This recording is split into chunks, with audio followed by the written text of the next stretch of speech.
Welcome to the Whiskey Congress. Honest, open talk dedicated to speaking the truth to those who are open to hearing it. Black, white, right, left. Most importantly, honest, bold, and fueled by good whiskey. In Whiskey Veritas, we are Whiskey Congress. Join the evolution. Welcome again to Whiskey Congress. Steven, good to see you, man. How you doing? I'm good, man. How were your travels this week? Travels were a bit weird. We can get into that in a bit. Okay. You know some of it. Right. So we're drinking 1792 Small Batch Bourbon. Special request by me. Yes, and we drank their other one, their full proof, which was a bomb. That was huge. This one's good, but not great. I'm giving it an 89. I think it's a solid bourbon, but it doesn't really, impress me. Right. I am. Which is, again, 89 is a solid score, but it's not. It didn't cross the goal line. Yeah. So for me, it's an 88. Okay. And it's a little bit disappointing. I'm not sure what I was expecting. I think going with the full proof, that was up your alley. It really was. It had a big, powerful punch to it. That's 46 or something percent. Yeah, so it's solid. 93.7 proof. Okay. So it's not weak. And so but I guess part of my score is just a little bit of disappointment in terms of overall complexity of the flavor. So yeah, right. I agree. It's very basic. Yeah, you pick up a little bit of a rye spice type flavor. I'll go along with that. Some vanilla and some caramel, and then that's it. It doesn't get any more complex.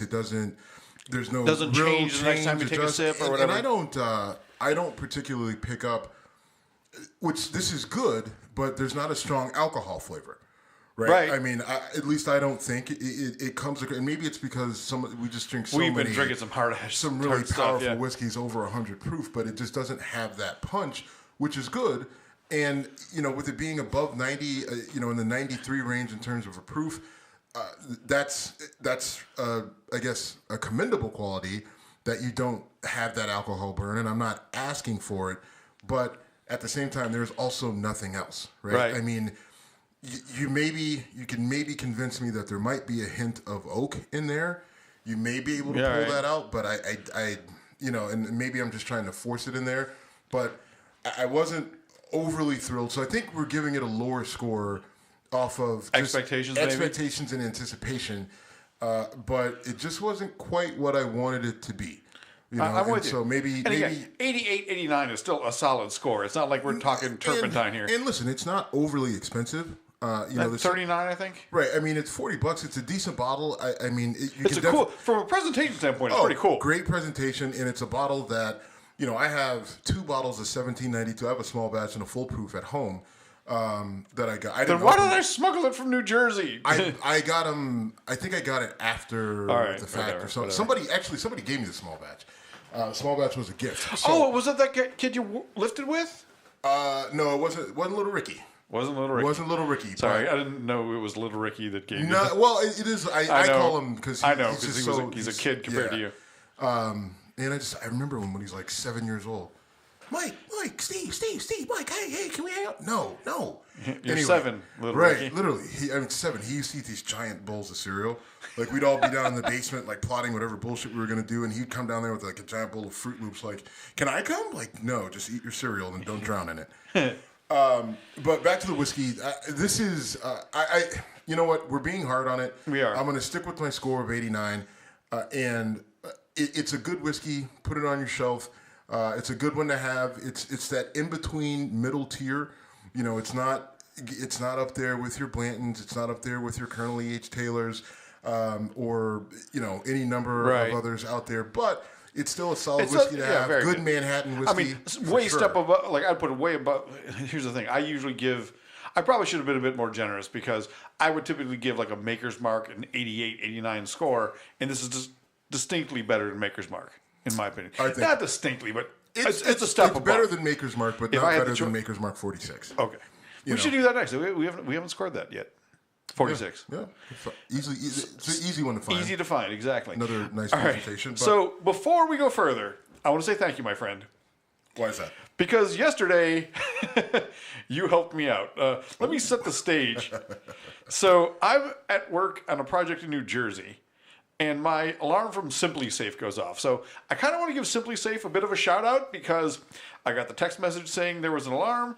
Next thing I get a phone call saying, is it an emergency? The Cleveland police get a B-. We can get into that if you want. But so I get a notification that my motion sensor in my house has gone off. Yep. None of the door sensors had gone off. So I'm freaking the fuck out. Yes. Now, Simply Safe has a feature, and they're not a sponsor, so I'm not getting anything. They should be, and I will. If they want to give us money, we'll take it. Reach out to them. Fucking absolutely. But I was freaking the fuck out. Yeah. And I there's a feature where I've got a camera that shines over or is in my living room. So I check out my living room as soon as I get this call, and nothing is apparently amiss, but the alarm is going off. So I literally am watching my living room, hearing beep, beep, beep, whatever, and that alarm is loud as fuck, which you know, and we'll get to that. Well, we've talked about that before.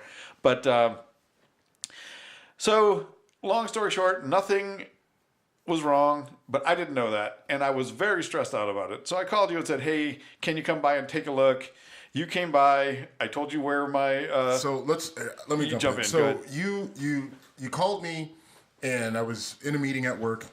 We go back and forth in text. You told me your alarm went off. Hey, so I call you back, and I'm just like, yeah, sure, I'll stop over, check it out. So I get there, or get here actually. Right. And I show up, and I get through the door, and the alarm goes off again. Because your keypad is dead, which right, may have which something probably to do. caused the whole thing. And so I still figure it's worth it just to check it out. Now, chances are, if someone would have been here, they would have been gone between the alarm and the police. But we just wanted to make sure. So, I grab a butcher knife and hold it, in an aggressive manner. In one hand with me on speaker in the other hand. Right. Well, I had you actually in my shirt pocket. Okay, that makes sense. Like, just sounds terrible. Right. Just so I had my other hand free. Yes. And so I'm, casing the apartment, clearing all the rooms. I poked my head in the basement, but your basement's creepy as fuck, so I didn't go down there. And I get upstairs, and you're like, well, this particular weapon is here, and this particular weapon is there.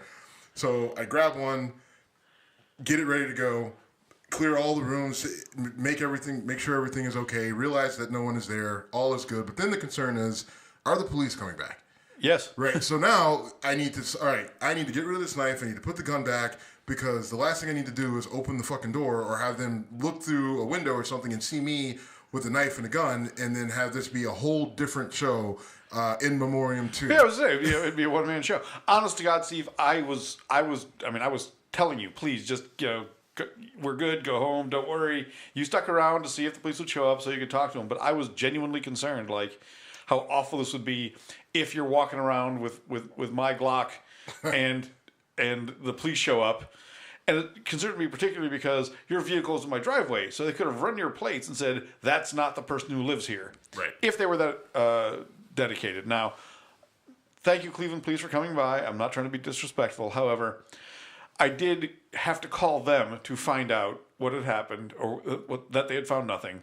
I called them and said, hey, were there any observations at my house? And they said, if we don't call you back, call us.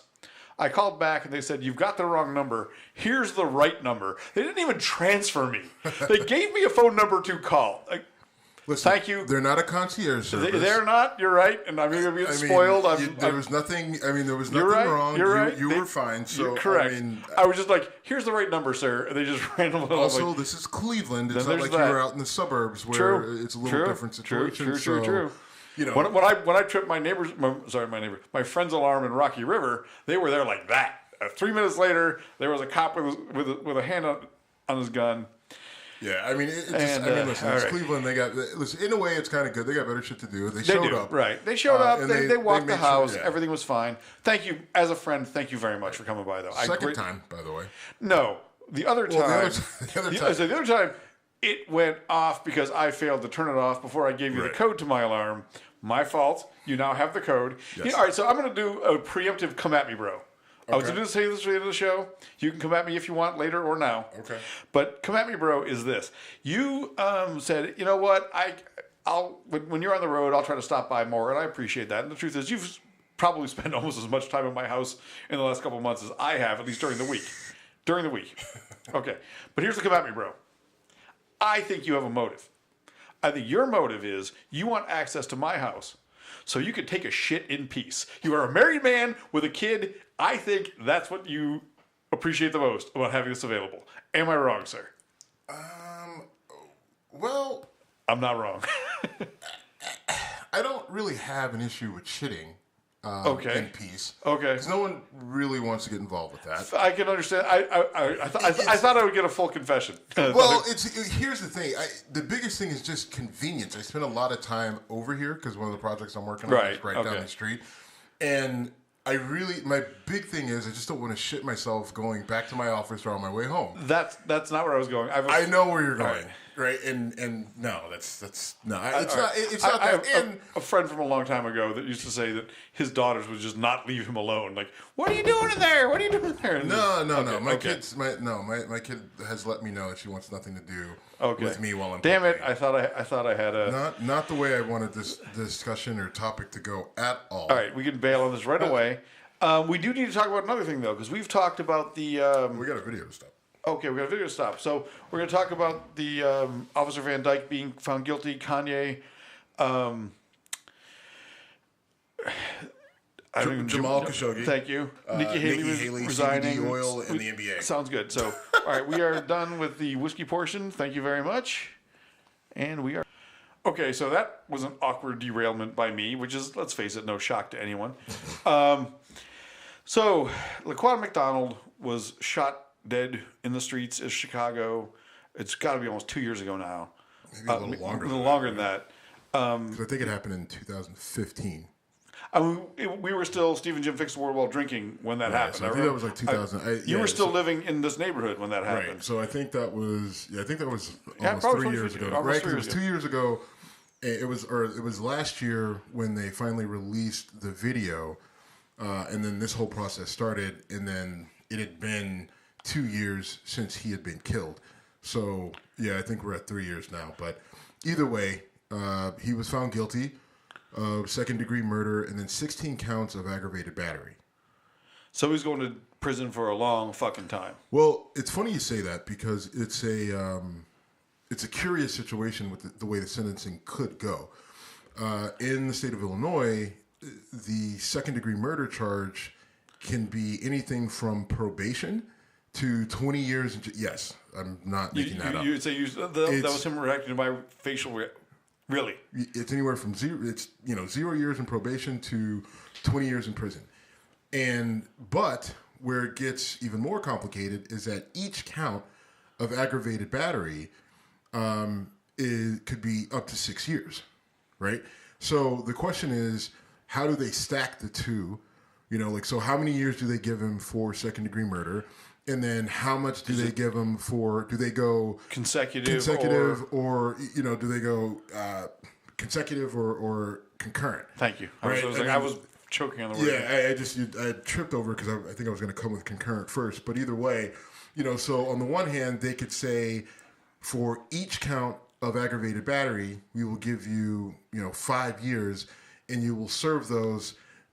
After you serve 5 years for the first count, you will serve another 5 years for the second count, and so on, to where with 16. What is 16 times 5? 80. There you go. So good job out of Engineer you. versus the lawyer. Engineer math. That's why I have a calculator that I don't have out right now. But so it could be 80 years, right? He's not going to get that. So they'll probably just put all that. They'll say, all right, you get, all the aggravated battery charge. All those years are going to be served all at once. Yeah, okay. Or not to exceed a certain amount. Right. Like, so he'll, they may give him, what they may do is say 10 years for second degree murder, and then a total of 6 years for the aggravated battery charge, and that's it. Now, and that's the big question is how are they going to fix the sentencing? And there's, and I've seen arguments saying, well, he's a cop and it would be dangerous for him to be in jail because, now you talk Gen Pop and want to go all Oz on this. Right. That's kind of that's the thought process behind. Maybe he should have maybe there should be some sort of he should be on house arrest or something along those lines. And then the other or do they go all in and try to give him this really long, basically life sentence, And I don't have a good. The bigger thing to me though is for one of the rare times a state jury found an officer guilty of something we watched with our own damn eyes, and didn't say, well, maybe he was afraid, so you get to walk. Yeah, and so that's the big thing to me, is that he didn't get a pat. I mean, we saw what happened.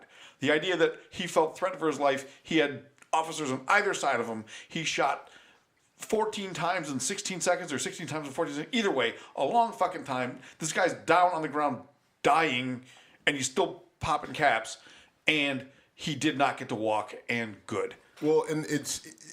I mean, one, there were a couple eyewitnesses that I just found out about who actually witnessed it. It was a guy and his son, and they were driving. All the police cars who were, going after McDonald were, kind of pushed these guys off to the side of the road, because they had to pull over because emergency vehicles were coming over, so they stayed there.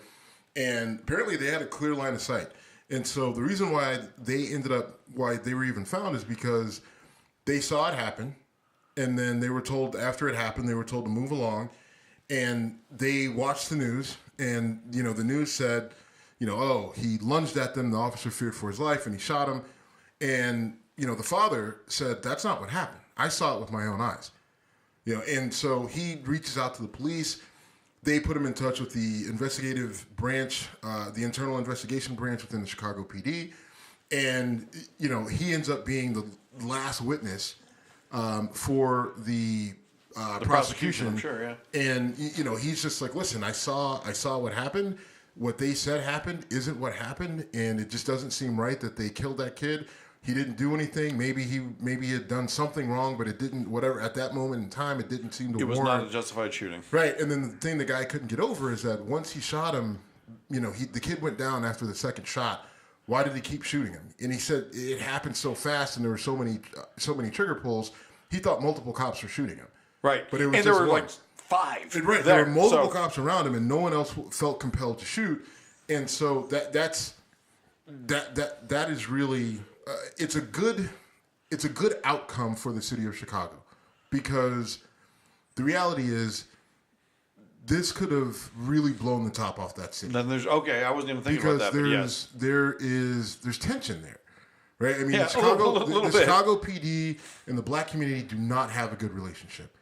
Fair. And there's a number of reasons why that is that we don't have to get into right now. But the bottom line is, if that jury comes back and finds him not guilty, or even can't get a verdict, right? But I mean, I think more so if they come back find him not guilty, or yes, hung jury. But I think more so if they come back with a not guilty, and the explanation is, well, it's reasonable that he feared for his life because he had a knife and the kid was crazy, whatever. I really think that you would have seen just an explosion. Ferguson, Charlotte. Cleveland. Cleveland. We didn't. Yeah, well, there were protests, but I mean, we had a few arrests, but no real actual violence. Right. I thought Cleveland handled it really well. I agree with that, but it was still we've had our issues. We have, but I mean, in terms of Chicago is like it feels the having been there and spent time there, Meaning Chicago. Yeah, having spent time there, in the criminal justice system, as a public defender. Not for you. That was for the audience. But having spent time there in that situation, like there is a massive distrust of the police, of the prosecutors, of the judges. There's a massive distrust of the police, of the residents, and listen, it goes both ways. There's some very violent criminals in Chicago that give police fits in terms of what they do. And so, these two sides are opposed to each other, and it's building there. And there are groups within the different communities that are working to ease that tension. They're working to, work on the violence, and they're working on the resources, and they're not focused on the loud rhetoric. They're focused on what are the solutions, how do we make the situation better. But those groups can only do so much at a time. And something like this may have ruined everything that they had done had this gone the wrong way. And I wasn't rooting for this guy to go down because he was a white cop and we needed to have a white cop go down. No, I this, was rooting I'm rooting this guy because- for the go down because I witnessed him murder someone. Right. Right. I mean, you watch the dash cam footage and you weren't there and you didn't see the time leading up to it. Like I watched the kid walking away from a cop, and that cop opened fire on him and just unload his clip in him until he didn't have any more bullets to shoot. Right. Right. I mean, it felt like he wanted to grab someone else's gun and keep shooting him. Yeah. You know? I mean, that's And an the cops exaggeration and it's not fair. Yes, and no. No, it's not. But you know, it's we don't need to add on to the situation. It was bad enough as it is. And what's important here is that justice was legitimately served, right? I mean, we'll see what the sentence is. Now, they could still screw this up, right, and sentence him to some probation or house arrest, whatever. house arrest for a year, and that will not go over well. But you know, we've cleared a major hurdle. We'll see where it goes from here. I mean, to me, this, other than Walter Scott getting shot in the back while running away, this was the most egregious thing that we saw on video. Because we've talked about so many of these cases, and it's disgusting that we have to keep talking about them. But there was, in my opinion, no excuse. He, you know, when you watch the videos and you make the horrible mistake that we've both made of scrolling through the comments. Yep. And the only other one, I always feel bad when I'm talking about a person who was killed and don't remember their name, but the dude in the hotel room in Arizona. The white kid. Yeah, white kid, the white kid. That was awful. And that guy walked. But so this was, I would put this 3: Walter Scott, white kid in Arizona, and then Laquan McDonald. Right. And at least this time a jury said this is clearly murder. And the key, one of the biggest keys, well, these things are really complex, but an important piece is that when you have a police officer, right, someone that we trust, right, with, and give a ton of power to, right, we give a badge and a gun and say that you can take away a person's freedom, you can take away a person's life, and then when they do that in a way that just doesn't seem to fit with the their version of the story here. Well, no, just like we've decided that we've given them this power, but as a society, we feel that there's a clear line when they should use, excessive force, or when they should lethal use force, lethal or force, force in general, or when they shouldn't, and it's. I don't think it is that clear, right? I mean, and Mike Woods talked about it all the time. He said there's like anything from a traffic ticket could get you killed. Based on and it's I get it as it builds. Right. I hate talking about Mike when Mike's not on the phone. I mean, I can't fucking reference him. You certainly can. Jesus Christ, you say that every time. Like, all right, he's a guy we talk to a lot. I'm yes, sorry, yes, we're not going to have him on the show every fucking week. But I'm just saying, can I at least fucking reference him? You may. I got to start to tell about him. All right. Anyway, so the point is that because there is, I think, an image of when the police can use lethal force that we have in our minds as citizens, and there's obviously a different image or a different line that the police have, and when you try to put those things together, it doesn't always vibe, and so we see a lot of police officers walking away from these different instances where citizens end up being killed, and that's how you get Black Lives Matter. Right, Black Lives Matter rises out. Now, there's the Soros thing and everything else that goes with that. But the heart of that movement was you've got black men being killed and by the police, and the police are walking away from it unscathed. Right, they have to take some time off. They have to get ridiculed in the media. But after that, there is no justice, quote unquote. Right, like they're not held accountable for taking a life. And that's where that movement came from. That's where a lot of this is kind of stemmed from. And we're seeing that tide turn a little bit, right? With this case in Chicago, and we've seen a couple other officers, the officers who killed Walter Scott that you brought, he was found guilty. At a federal level after getting a hung jury on the state level. But, I mean, he's going to jail. He's going to prison for a long time. But there was a hung jury on the most blatantly obvious thing I've ever seen. Right. So, but maybe it's turning a little bit. I don't know. Hey, we'll see. I mean, listen. I'm usually Mr. Optimism. If it's going to be you, I'm happy about it. I don't know. I mean, we'll see what happens. I mean, we have a situation where, the situation in Dallas where the female officer walked into the kid's apartment when she was off duty and, she was at the wrong spot. How's that going to turn out? What are we going to say? Right. She at least got fired quickly. I mean, yeah. At least the police said, okay, you can't carry a badge and a gun anymore. Hold on.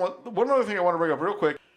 All right, so sorry for giving you a hard time, but Mike and I had a conversation a couple weeks ago that I need to finally publish. He has accused me in the past of having Trump derangement syndrome. He actually gave me a Trump derangement syndrome quiz. Entertaining stuff. I'll put it up maybe later this week. We'll definitely put it up. Okay, I will. And I mean, we go back and forth with Mike all the time, right? Between text chains and individual texts, and, right? Sometimes he catches me at work at really bad times. Me Right? too. Like, well, you know what I mean. Like he'll catch you at work, and you're looking at your phone, like, what the hell am I looking at right now? Not even because it's anything that provocative. It's just like it catches you off guard, and you can't respond, right? Because or I respond too quick. Right, and then it's just, and then so now you have the, there's some sort of I don't know if it's a miscommunication, but it's just like I haven't thought all the way through whatever I was sending him, and so then he fires him off, and you're like, what the? And I forget what other podcast he was on another podcast recently, and he sent me a link to it, and I can't fucking find. Maybe I'll tweet it.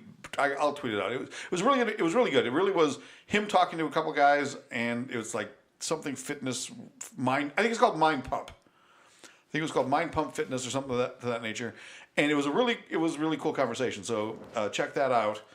I think it was episode 877, but whatever. Mike Wood on I think it was Mind Pump.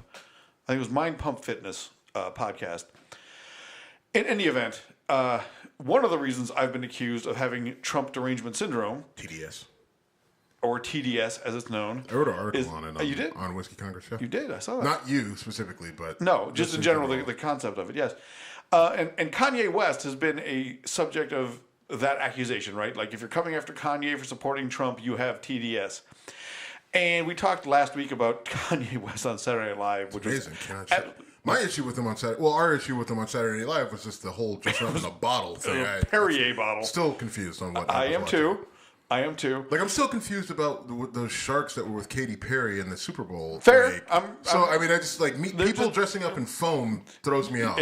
That is a perfectly reasonable way to interpret superstar, multi-million-dollar stars dressing up like Perrier bottles or surrounded by foam sharks. Right. Yes. Is totally reasonable. So Kanye went to the White House. Couldn't have kissed Trump's ass more if he wanted. Well, honestly, Steve, I don't care. You know what? But listen, it's I think you start off on a bad foot there, right? You're talking about Trump derangement syndrome, and then you say is the accusation towards me, towards you. But then you say, oh, well, he kissed Trump's ass. He did. Okay, but if a country music star, let's say Toby Keith, because I'm not real good with country music stars, but Toby Keith. You're about the same with country music stars as I am with rap stars. The difference is I'm about the same with country music stars as I am with rap stars. Okay, so Toby Keith goes to Obama and they do some sort of thing, right? Are we gonna attack Toby Keith because of that? No, or are country fans who are anti-Obama going to attack Toby Keith? Maybe they will. But they would. I mean, listen. Let me answer that. Yes, they would. But I wouldn't care, and I don't necessarily care that Kanye is, meeting with Trump and what he's trying to. And this is what Kanye's biggest issue is. He's a rambler. Yes. Right? And that's part of how he creates. Like, he just kind of rambles and goes and flows, and then he parses out what it is that he wants to do, whether, when it comes to music. And so in this particular instance, he's got cameras, he's got the president, he's sitting next to Jom Brown and a couple other people. So he's a performer. He takes center stage, and he did. And the only thing this is where I criticize him, right, is because he's a rambler, he throws these things out there, and they're not always articulated the best way. So he says something, he may not mean exactly what he said, and there may be a valid point underneath, but because he says, I want to abolish the 13th Amendment, and doesn't have time to self-correct and say, I want to abolish a certain portion of the 13th Amendment, that most people who know the 13th Amendment know the portion that we're talking about, then... And most people in the country don't even know what that means. Right. Well, I mean, fair. But so because he's not articulate, and he admits he's not a reader, he doesn't dig into these sort of things. Like he gets his talking points from the people around him. He gets a lot of information off of Twitter. He's a headline guy. He's open. I'm not accusing him. This is what he said. I'm going with what he said. So sometimes he throws things out there that aren't accurate or not. They're probably not articulated the way he wants to say them. And as two guys who do a show, and sometimes, we go off and then we say things and they come out in a way that we don't want them to say, and people call us on it. We get texted or tweeted at, yeah. I'm not going to kill him over this, right? And people, Donna Brazile and Don Lemon, to come out and attack him, calling him a minstrel show and saying he set racial relations back because he extended a hand and said, listen, Donald Trump's the president. I'm going to try to build a relationship with him. Right? Oh, well, we don't like him, and anybody who tries to work with him, then they're second class Negroes. They're not real black people, and they're setting racial. How the fuck did he really set race relations back? Because he went and he talked to the president, right? I mean, come on, either you paid attention to it or you didn't. But this isn't affecting race relations. Now, what it's doing is it's helping conservatives, and conservatives are jumping on the Kanye West bandwagon right now, which I think is hilarious because I'm pretty sure they weren't jumping on the bandwagon when he said George Bush hated black people. George Bush doesn't care about black people while standing next to Mike Myers. Right. I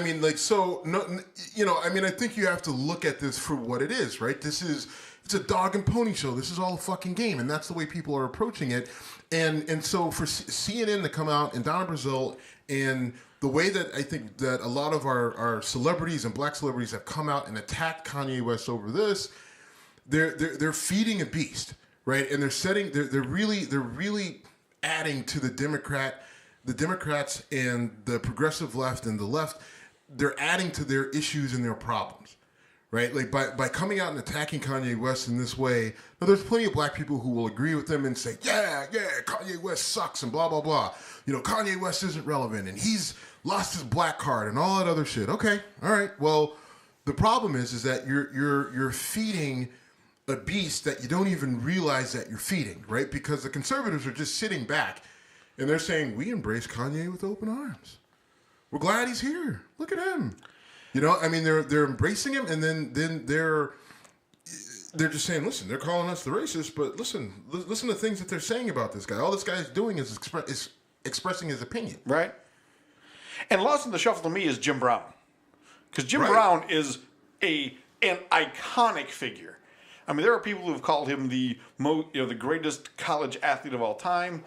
The greatest football player of all time. College or NFL. He was ridiculously, and he's like 80 years old now, and people say he still has arms the size of pythons. I shook his hand downtown once, and his hands are massive. That's what I've heard. Listen, I don't have small mitts. No, you do not. I do not have small hands, and I shook Jim Brown's hand. There's nothing wrong with Steve's hands, believe me. And I was like, holy shit. His hands are, it was just, I was in awe. But... yeah, that is lost, right? Jim Brown was sitting right next to Kanye West. And Jim Brown was an activist in the fucking 60s. Right, I have a great picture. It's Jim Brown and Muhammad Ali. It's Jim Brown, Muhammad Ali, Kareem Abdul-Jabbar, and just a slew of, just your most some of your most iconic African-American black athletes of the 60s all together sitting at a table.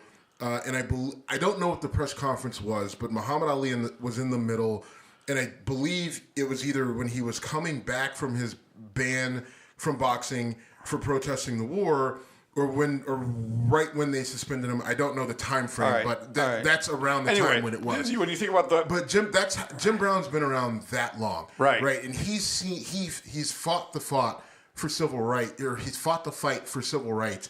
He did something, really outlandish by leaving the NFL early to pursue an acting career because, there was a contract dispute, and then he decided he wanted to preserve his body, and then he's stayed relevant. Now he's had his own issues. He has, regarding other things, but nonetheless, he's still someone with experience and knowledge. That I think is valuable. Historical knowledge of civil rights. Right, and he was there before there was a voice. And so I think it's important. It's important that people like him are there to have conversations with Donald Trump, right? And Kanye, I wish Kanye would kind of read up a little bit more, do a little bit, have a little bit more information at his fingertips when he does these sort of things. But I'm not going to beat him up for it. And there are people who have gone out and said any black person that meets a Trump, is not a real black person or whatever. They've had all these sort of criticisms over him. I'm like, listen, do we want to fix the problems? Do we want to fix the issues?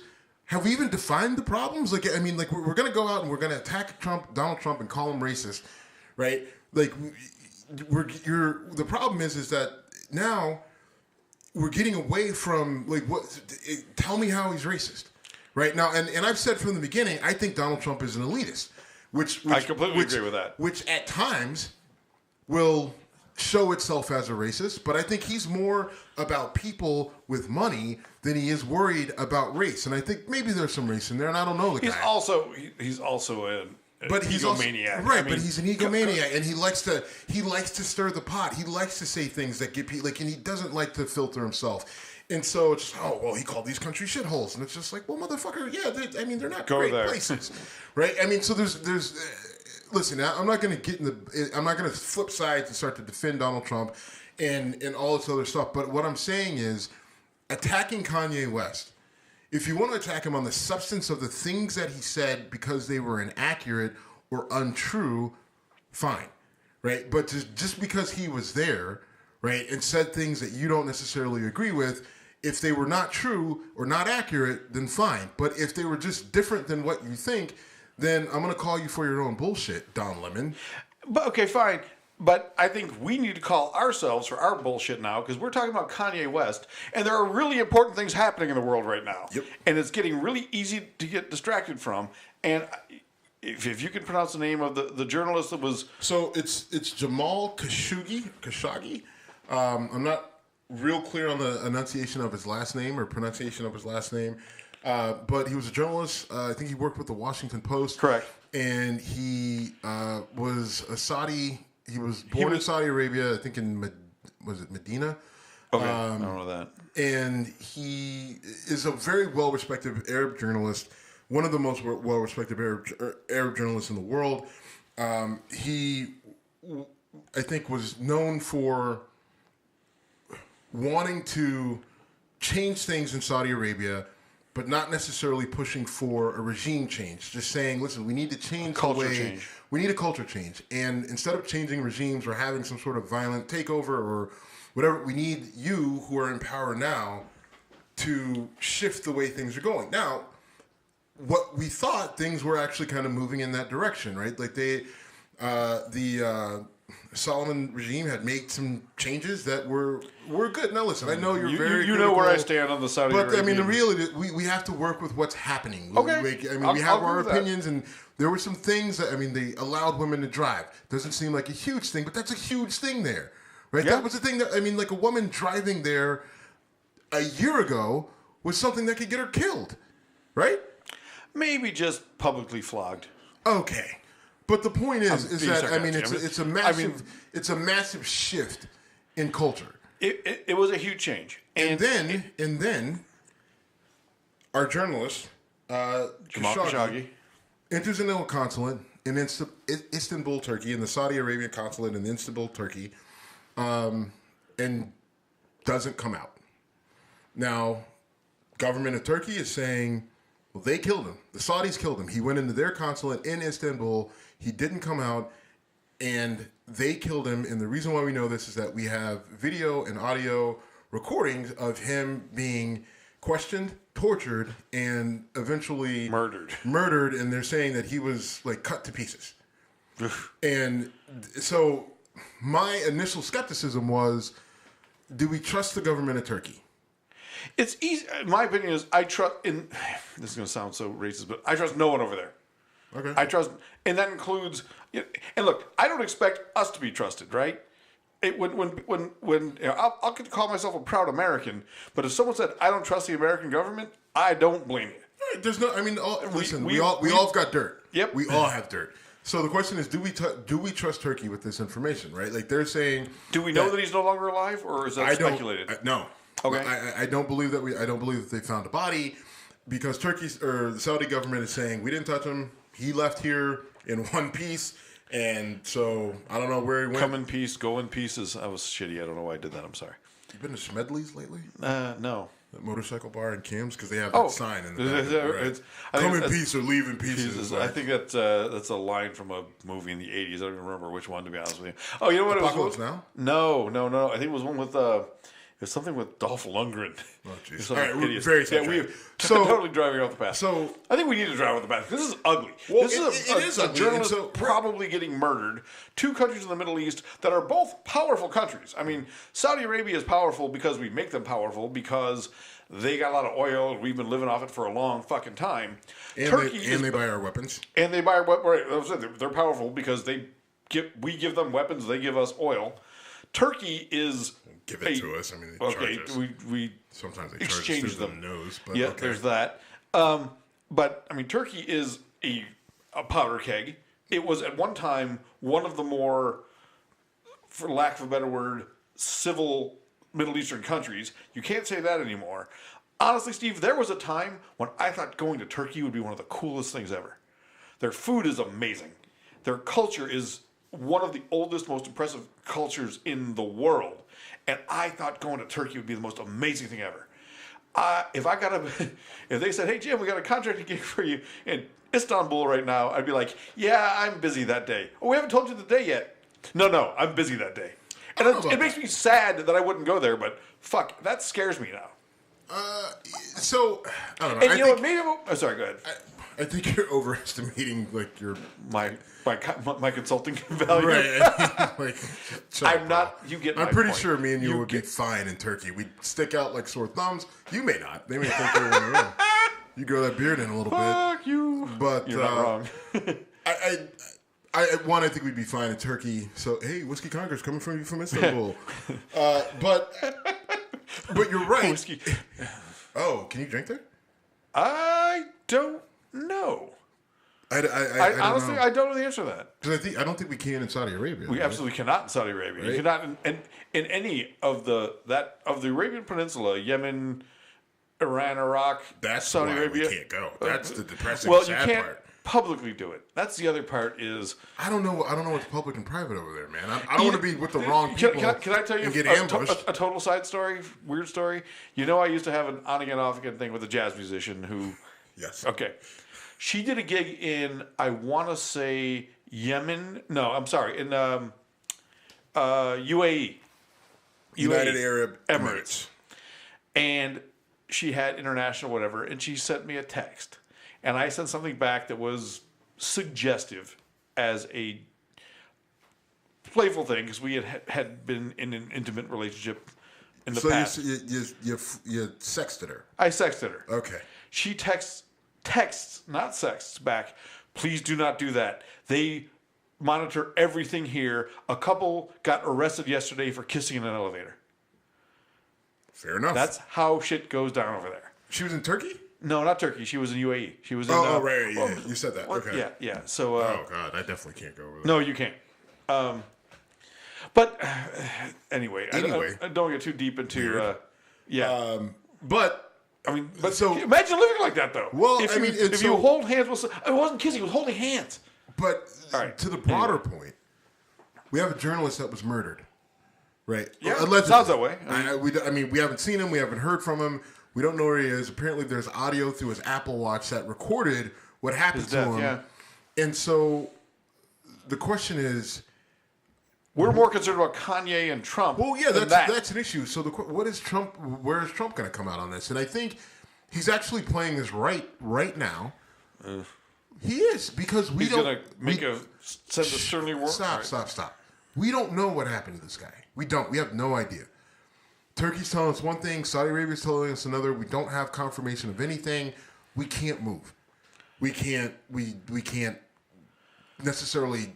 We can't sanction something. We can't start a. We won't do. He's also not an American citizen. That's the other part, right? I think he was an American resident, but not citizen. I'm not sure. I think he lived in America. At least he went has to school. A residence in America. I know he went to school at, I want to say, Indiana State or University of Indiana back in the 80s, and I know he worked with the Washington Post. I don't know if maybe he did. I don't know the answer to that. I don't either. But I know that he wasn't an American resident, and so there's part of that. a citizen. And so I think part of the hesitation for us to get involved is, what is our level of involvement? Like, if this happened, this is not good. But not knowing what happened, do we just take Turkey's word for it that Saudi Arabia killed him and that they've got proof? We don't know what that is. I'm sure there's ways to verify this and vet it, but we don't know. And Trump has said, listen, we got to figure out more things, and we're looking into it. He hasn't cut off sale. A lot of people are upset because he said he's not going to stop any arms deals that are going on between the United States and Saudi Arabia, and I don't know if he necessarily can. Maybe you can, and maybe you can say, listen, until we figure out what's going on, let's just take things nice and slow here. But who knows what that does in terms of ruffling feathers and closing access into actually getting answers. Well, I mean, again, if you've listened to me talk on the show at all, you know that I hold the Saudi royal family and the Saudi government in very low regard when it comes to... That's fine, but do you hold the Turkish government and Erdogan in a higher regard? Well, higher, yes, but how much higher? Not much. It's like... who's ranked 26th in the NCAA polls and who's 25th? It's like, okay, you're in, you're out. Okay, exactly. But you're South Florida versus... but either way, you're not getting in bed with either one of them correct. at this point in time. Or the truth is, we're in bed with both of them. Well, okay. But on this particular issue... Yes. I wouldn't put all my cards on either of them because I would trust none of them. Right, so right now, Trump's doing what... Yeah, he's doing what he can. Reasonable. That's reasonable. And I also don't know what he's supposed to do, to be honest with you. I mean, other than if you want to sever ties, if you want to pull back, I mean, like it's going to be very diplomatic from a. Diplomatically difficult, right? Right. We're not going to engage them in war over this. You're right. Between them. And in the meantime, and I hate to jump off the tracks as much, but in the meantime, Saudi Arabia and Iran are still stirring things up in Yemen. Syria is still a fucking disaster. And here we are talking about whether or not Brett Kavanaugh grabbed a boob in 1982. And I don't want to go back down that road. I really do not. My point is... He was confirmed, by the way. You know what? Well, because, I mean... How the fuck do we not talk about that? Well, that was... You're right. It happened on Friday. We recorded, when we recorded, Friday or Saturday? It was Saturday, I think. Either way. No, it's Friday. We recorded last Friday, and remember we said we didn't know, like, there hadn't been a decision made. I think the decision came down Saturday, and they confirmed him. Everything went through, and then... no. We recorded on Wednesday. On Wednesday, because I flew to Florida. And I flew to Florida. And you flew... We were in Florida. together. Not together. Right. So Kavanaugh gets confirmed. It's so funny we're talking to... Everyone just hear our travel plans. Like, right. Oh, yeah, we were both... But Same yes. time. But no, Kavanaugh ended up getting confirmed. I punished my liver when I was in Florida. You? Oh, I did. Oh, I think I did. You want to take the Pepsi challenge on this one? Yeah, I punished my liver and my lungs because I went to Ybor City in Tampa and got these amazing cigars. Listen, how about this? Listen how good these cigars were. All right. Okay. Hand rolled, all of them. I went to three or four different stores or 3 or 4 different cigar shops and bought cigars at each one of them. All of them hand rolled from people who went to, and this is what I learned, which is amazing. Right, to be a Cuban cigar roller, you have to go to school for anywhere from 9 months to a year, and then work at a smaller place for anywhere from 2 years to 5 years before certain bigger cigar makers will bring you on as a cigar roller. Right, so the places I went to, like I was talking to the people, and the cigar rollers were the one shop he'd been rolling cigars for 17 years. Right, and I said, well, how do you get into this? And he said, this is what my family does. And I said, well, what if you didn't want to do this? And the look he gave me when I said, well, what if you didn't want to do this? He looked at me like I literally said, suck my dick. He looked at you like I tried to lecture you about the history of rap. Right, I mean, it was almost offensive, the idea that I would present the idea, what if you wanted to do something else? Like, there is nothing else. It's like the type of thing that gets you disowned from your family.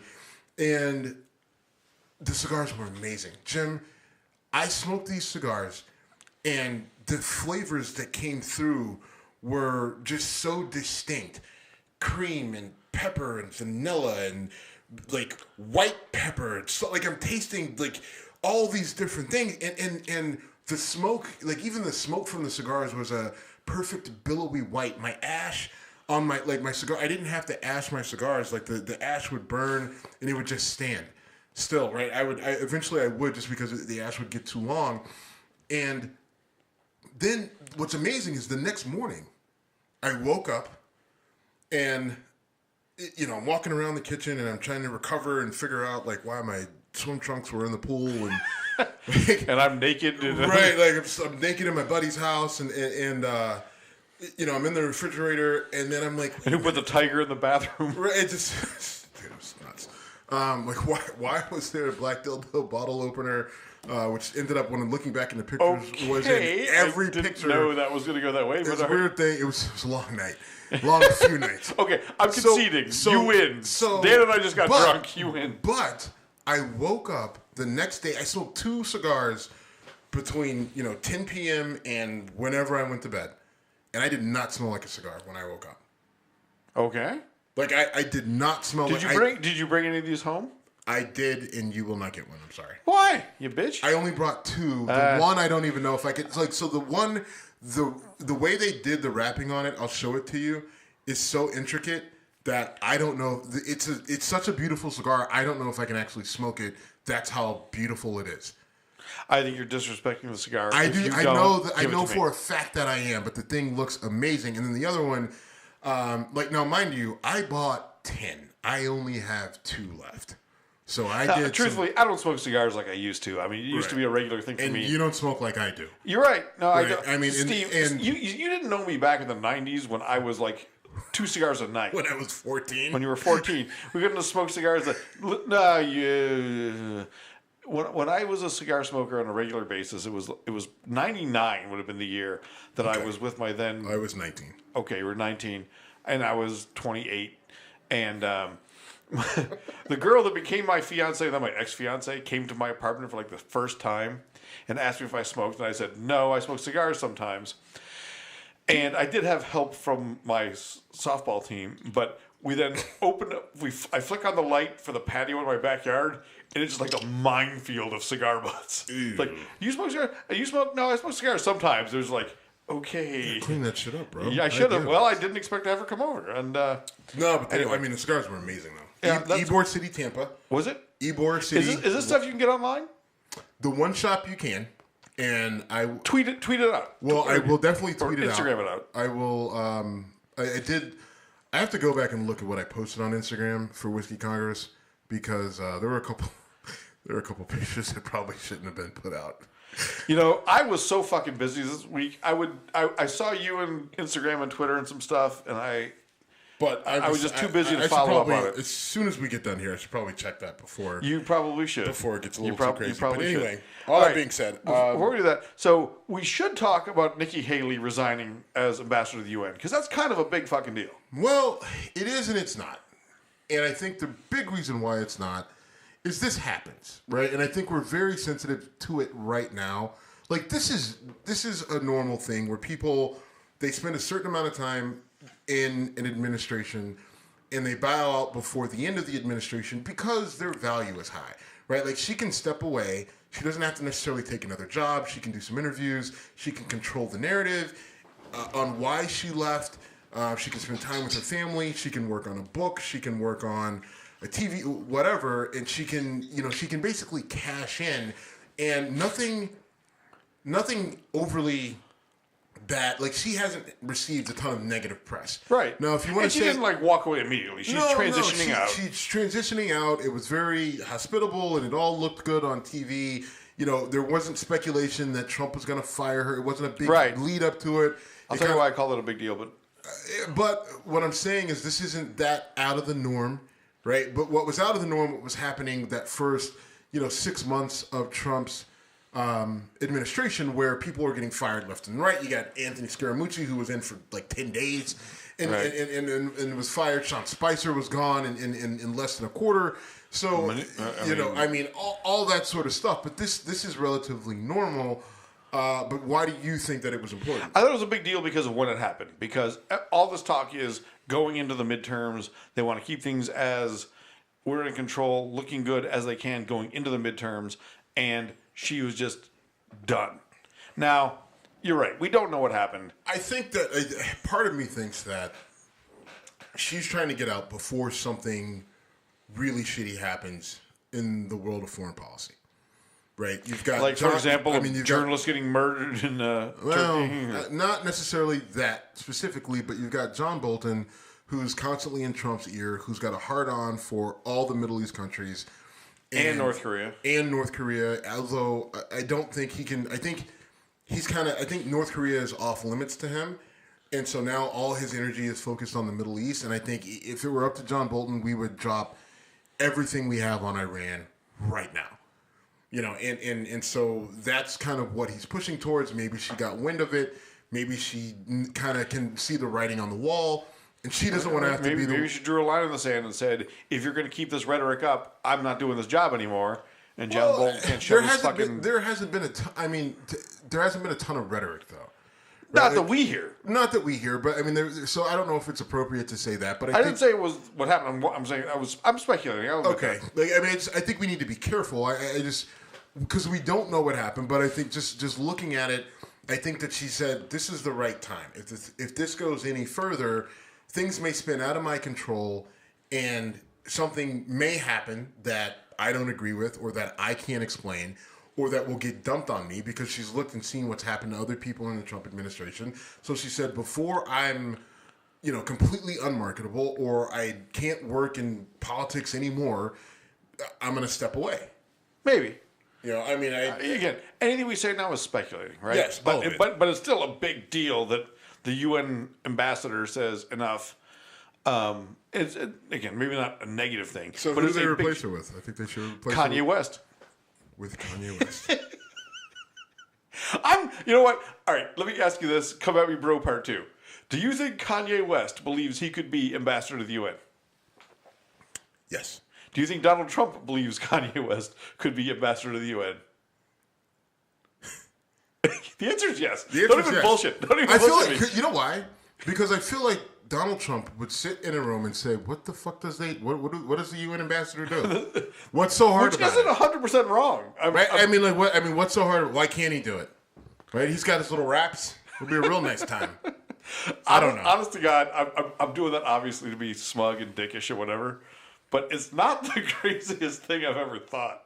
Now, I've thought some crazy shit before, so that's a low bar. It's a low bar. It is a low bar. All right, I've been hitting whiskey. I traveled. Can I be a dick and brag about the fact that I was? You've been a dick all day. All day. All right. Can I be a smug, arrogant dick? None of that is different than what you just said. I was in the United Club today in Newark Airport, and I felt special. Good for you. It was good for me. It was awesome. I love travel clubs. This is my first time ever in one. Being like a platinum member or whatever, or Delta or whatever. I used to be in Deltas. I was in the one in Cleveland going out to New Jersey this week, and it was 8 a.m. in the morning. The travel clubs aren't nearly as cool at 8 a.m. in the morning as they are at 3 in the afternoon. Well, you know why? Because you can't drink alcohol. Well, it's because you're not as dedicated of a soldier as you should have been. 8 a.m. I should have been throwing down a shot. They're giving you free bud and free whiskey. It was Evan Williams. Which is not bad, by the way. Not bad. I like Evan Williams. Not great, but not bad. I like Evan Williams. I'm not a bud guy, but the other option was Coors Light. So, aha! A man who knows what I was through today. Mm-hmm. Well done. Just saying. Well done, sir. I felt like a big shot. Nothing wrong with it, man. I take advantage of that shit. I will be. Every time I'm I go to Marriott. There are times where I've gone to Marriotts that have been allegedly sold out. And with no rooms, and I'm just Steve. Give me a room, bitches. Platinum Elite, just get me a room. And they're like, all right, here you go, King Suite. So my ability to be a smug, arrogant dick has been trumped by Steven in the room right now. Mm-hmm. All right. So did we talk on the show last week about me doing CBD oil or not? No, we did not. Okay. So I've been doing it, and I like it. Now, CBD oil is not psychoactive. It's hemp oil, basically. Doesn't have THC in it. There's no THC. High. But listen, the bottom line is marijuana, THC, CBD, cannabis, hemp. There's value to the plants, right? And the things in the plants They do good things for your body. Like I mean, I've talked. When Mike was on the show last time, I talked about my experience of melting into my couch and getting caught up on stale magnolias. But the reality is, for me, I use a mixture of just regular CBD oil and actual vaping cannabis or whatever. And the reason why I do is I'm beat up and I'm sore from the powerlifting. It beats up on your joints, and picking up 800 pounds will do that to you, man. It will, and so it helped me with inflammation. It helped me sleep better, and the sleeping better key was really the biggest key, because no matter what you're doing in life, a couple of the biggest things we could do is stay hydrated and get enough sleep. And so I was obviously staying hydrated, but I was not getting enough sleep, and it was fucking with me. By adding CBD oil to the mix, I started to sleep much better. Right now, once I added, actual, THC to the mix, then I slept great. And that there is a high level of value there that shouldn't be understated, right? I mean, like, it's a lot of and everything else, but the bottom line is, you want to call it anecdotal evidence, and okay, fine. But there are millions of people who have experienced the benefits of some form of cannabis oil, CBD, hemp, whatever it might be. And those things are different, right? But there's different categories of this. But in and of itself, there's just so much value there to just two humans and to what it can do for us. And it's weird to me because I've heard different things, but I've been out in New Jersey a lot. I wanted to try CBD. I bought some. I actually put it in my luggage and flew it back to Ohio. I thought it was illegal in Ohio. I went to a vape store in Lakewood, Ohio, and they said, "Oh yeah, we have it." I went to a vape store in your neck of the woods in Fairview Park, Ohio, and I know we're talking local and only local people get this, but I said, "Hey, do you carry this?" And the guy said, "Nope." And I said, "Okay." And he said, and he handed me a piece of paper, and it was a piece of paper that said the state of Ohio 10 days ago made anything that comes from a cannabis plant illegal. And he basically said, "I believe in this product, but I also believe in vaping," which vaping is something I have no interest in. Me either. I use a vaporizer for your CBD and THC. Yeah, but it's but if in terms of like vaping as a way of I don't want to smoke, smoking, right? Or whatever. I don't get get it. No interest at all. Oh, it's flavored like cherry nutsack. Sweet. Well, had to go nutsack. Okay, so I don't know why I did that. Sorry. Because you can't help yourself. Because it annoys me, right? I mean, just like dude sitting there with his fucking Toyota Scion, listening to fucking techno music. 3, 2, 1, Steve Rant. It's vaping with the giant. They don't use subtle vaporizers, right? It's got the big block, the big tube. It looks like he's sucking on a dick. Robot right? dick. And then it just, blowing all the air out. Like, what's up, man? Like, nothing. Nothing is up. Everything is down because of you. You ruined my day. Anyway, sorry. I had to just step back and let it happen, folks. Sorry. I apologize, but please proceed. Anyway, so this guy shows me the law and basically said, "I'm not willing to risk my business because of this law." But other businesses are just saying, "Fuck it," basically. And so I bought stuff from a company that I have not used yet, and I had a funny exchange with them on email, and I actually want to talk to them on this show, so I'm not going to name them yet. But there's a company out of Colorado that you have, or should we say the name or not? It's Herbstrong. Herbstrong. I mean, Herbstrong, whatever. I discovered them. You recommended them to me. I found them. I get their products on a regular basis. It's hemp oil. I use the vape oil, and then I also use the tincture drops. Okay. And I use the tincture drops more for them because that works a little bit better in terms of helping me sleep, which I suggested for you. Right. And I think, it's a product that really helped me in terms of inflammation, because my inflammation was just from just beating my body up. Right. Right. I mean, it wasn't from pinched nerves, and it wasn't from, like specific acute injuries, but it's just from, pounding my body with heavy ass weights. And so using, the vaporizing helped. I think that was more of a, well, I can't smoke a cigar, but I can smoke this, and there's no ill effects, so fine. And some, I'm sure there's someone out there who reads a lot and says, oh, there's ill effects to vaping. Okay, fine. But then I switched over to the drops, and the drops actually helped me sleep a little bit better. And then a friend of mine got me some, THC in the oil format to vape. Right. And that's even better. So I'm going to tell my Herb Strong funny story. Is I bought a bottle. I used your code. Mm-hmm. So I bought a bottle to try. And you got 10% off. I did get 10% off. And it arrived, but I didn't want to wait. So I went and bought some in New Jersey that I talked about. So I have not opened my Herb Strong. I cannot speak negatively or positively for them yet. But I emailed them when they sent me an email saying this is on the way, and I responded with something, and they said, I asked them, is CBD legal in Ohio? And they replied, there's no CBD in our product. And I went, wait a minute, I bought your product. Well, no, there's CBD in it, though. They said, I bought your product because it has CBD. And they replied, there's no THC. Sorry. I'm like, dude, you need to know this. So we had this funny exchange. I told them I literally just did the same thing. You did. But because you've told me the story. We drank half a bottle of whiskey.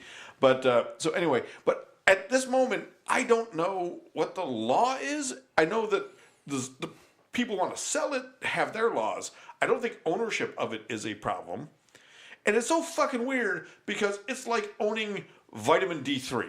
Listen, one of the biggest issues right now that we're looking at, if you're any sort of cannabis advocate, right? And not saying that you need to be out there, holding a picket sign and signing, petitions. But what I mean is, if you're a person who's just like, you know what, I don't think it's the end of the world. I think it could help me with X, Y, Z. I think one of the biggest. I want to try it. Well, I want to try. Right. I mean, one of the biggest issues out there is the fact that it's still a Schedule I drug, which is fucking crazy. Now, tying this into kind of bringing it all full circle, we're into election season. The midterms are coming up in a month, and there's a lot of GOP people, a lot of Republicans talking about. This week there's been a heavy buzz about getting cannabis rescheduled. Getting it out of that Schedule I tier where it's up there with heroin and cocaine, and literally it's treated the same. Exactly. And so and there have been multiple candidates that are running for office. Now I think part of this is it's election season. And they're trying to pull. They're trying. And there's a Senate seat open in Nevada. There's a fight for a Senate seat in Nevada, which in Nevada marijuana, cannabis, because I don't want to get yelled at by Mike. Cannabis is talk about Mike when he's not here. Whatever. But marijuana, fine. I'm a racist. Marijuana is legal in Nevada. It is illegal federally. There is a Senate seat in Nevada that is considered a toss-up at this point. Well, I mean, right? Exactly. And so, but I think the question is, will something actually be done? Because the story came out. You want the answer? Well, I mean, because the story came out that, the Trump administration is taking comments on descheduling or rescheduling, cannabis from Schedule I to something else. Right? Now, you hear that and you think, oh, they're really thinking something about it. But it's October.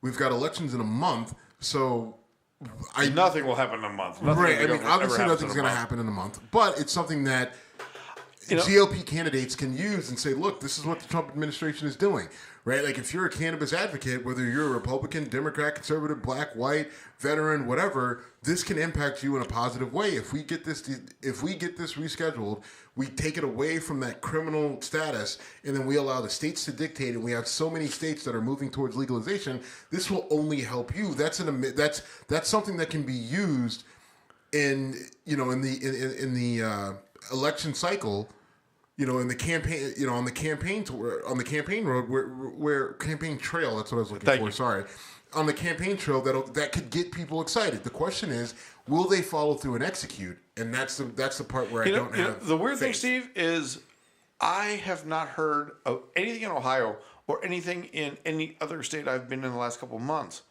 about putting this on the ballot. So one of the common strategies is it's all over. I mean, you're not necessarily. I mean, like I look at it on a pretty consistent basis, just because the guys that I work with, right. But there are plenty of states that are looking to make moves, and make moves in the right direction. And the states, all the states can do whatever they want. But the biggest drawback is that hanging federal cloud. Absolutely. Because once you get rid of that, then all of a sudden a lot of things open up, right? Because then if you're a cannabis business, guess what? If it's no longer illegal, then all of a sudden cannabis insurance gets a hell of a lot more clear. Right now, you can get cannabis business insurance right now, but the question is, if you file a claim, can you get paid on that claim? There's some insurers that probably you can, others probably not, and I would say stay away from them. But there's a lot of ambiguity right now because of you've got state versus federal, right? And now you've got more than a majority of your states that have some form of legalization. So the question is, when does the federal government basically say, all right, it's 2018, moving into 2019, it's time to make a change on this particular issue. Legalizing cannabis doesn't mean you have to legalize cocaine and heroin. Or, you know what, in the federal case, they don't even need to legalize it. They just need to stop. They need to decriminalize. Yeah, exactly. Right. Exactly. So banks can do what they need to do with all these different, cannabis companies and insurance companies, and we don't have to have. Because all this is, what it feels like? It fees like Jeff Sessions. I was going to do that to you. I was going to do that. He's hanging on to this. He's like a dog. He's like a dog on a chihuahua. Right, like a chihuahua just hanging on a nutsack. Just like, second time nutsack. I don't want this to be legal. It's just like, Jeff, you're the only one. And it's just like there are people thumping him in the eyes. And eventually, he's going to release his grip. And maybe, who knows? Maybe should we bring up the famous Jefferson Beauregard Sessions comment about marijuana before we? No, because it's cheesy. No. Okay. I know you look want it up. But I do, but I won't because we're well over an hour 10 now. All right. Talk sports let's talk sports for 1 second. NBA is about to start. Yeah. So NBA is about to kick off. This is the last preseason game tonight. Cavs lost. Who cares? Yeah, exactly. It's preseason, but it'll be interesting to see. Obviously, LeBron James has moved on to the Los Angeles Lakers.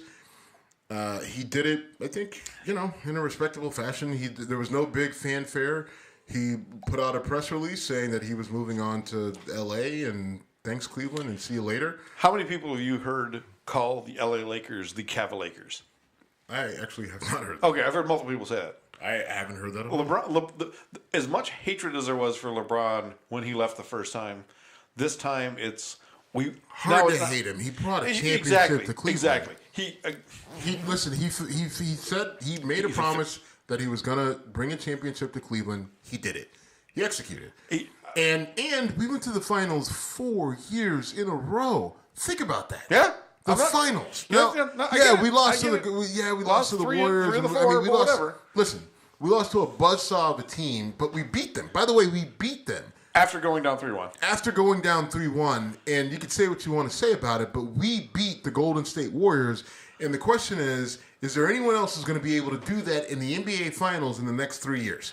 And the possible question of that will be, will LeBron be able to put a team that keeps them out of the Finals? I think Cleveland fans will cheer for the Lakers against Golden State as if it was their home team. Granted, I will too. Well, listen. First of all, I'm a LeBron. I'm not a big LA fan. I'm not either, but I'm a LeBron.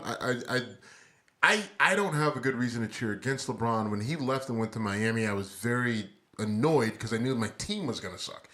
But I like LeBron as a player. He was just this crazy dynamic athlete that was off the charts good, and he was a good guy. He did a shitty thing the way he left Cleveland, but ultimately he was a pretty good guy. There were no complaints about him whatsoever, and his game was through the roof, and he went on to be very, very good.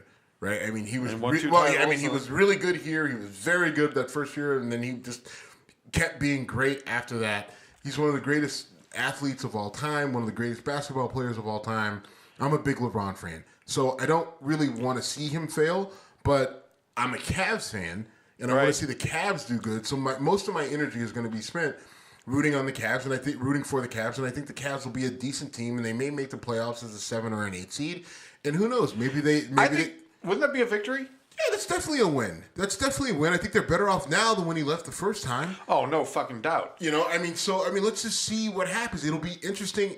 It'll be interesting to watch and follow this team, not having the expectation of going to a title and winning a title. Let's get to the playoffs, man. All right, so I could not agree with you more. Let's put a little extra money in Dan Gilbert's pockets by getting to the playoffs, so he's got a couple games because he needs the money. I want to do. Do you know why I'm saying that? Why is that? Because word on the street is Dan Gilbert wants to buy another pro team. In what sport? In baseball. The Indians? No, he wants to buy the Detroit Tigers. I did not hear that. Makes sense. He's a Detroit guy. Like he's a Michigan guy. There's things I don't like about Dan Gilbert, but apparently he is like Detroit. Megastar. Listen. He's a really, really rich guy. He's worth some billions. He's got a private jet. He's got history. I mean, he's a Detroit guy. Right. I mean, so if he buys the Tigers, does that change his stake in the Cavs? No. And do you? Because he's selling the casinos. Okay. Do you think there's ever a chance that LeBron becomes a partial owner of the Cavaliers? Chance? Yeah, maybe. Likelihood? No, not likelihood. Listen, man. I mean, he would. You got to have Cavs are worth a pretty penny. Oh, I said partial owner. I mean, look, Derek Jeter's a partial owner of the Miami Marlins. The Miami Marlins are. Derek Jeter. Me and you could buy the Miami Marlins. No, we could not. No, we could not. God damn it! I wish that were true. Damn it! I wish that were true. And you know what? If it was true, we wouldn't. Right. I mean, if it was true, we wouldn't. I mean, I would like to think we would still have the podcast. I probably would. If we figure out a way to get to a multi-billion-dollar status, we will still do the podcast. Yes, but I wouldn't spend my money on the Miami Marlins. I would not spend it on the Marlins. In this show, there would be lots of champagne and dancing women and nonsense, but it would still be a really nice time. All that being said. All right. Want to shut this down? We probably should. Because it's gone silly. But it's fun when it goes silly. And I always like talking about it. I don't think the idea of us being multi-billionaires is silly. I think it'd be a great idea. I think it's a couple years away. I admire your optimism. We just need to make some corrections. We just need what? We just need to make a couple corrections. Okay. We should start getting a Patreon or something for to get there, but we can come back to that some other time. We really should figure out a way to make money on this. Yeah, there would be that. So I had the driver that took me to the airport today was like, you have a big sponsor. You have Simply Safe. I'm like, no. I'm telling you a story about Simply Safe protecting my house when I was gone. Well, we're going to reach out to Simply Safe. We absolutely will. All right, brother. Fun show. Enjoy talking to you as always. Typical, all over the place. Yeah. Went a little long. Sorry, guys. No apologies for that. At Whiskey Congress on all social media. WhiskeyCongress.com. www.whiskeycongress.com. We're on iTunes. We're on all those other podcasts. All those other nonsenses. I was drinking in the United Club, which apparently doesn't make me as cool as I thought it did, but it was a lot of fun. It does. It just doesn't make you as cool as me. Fair. Good night.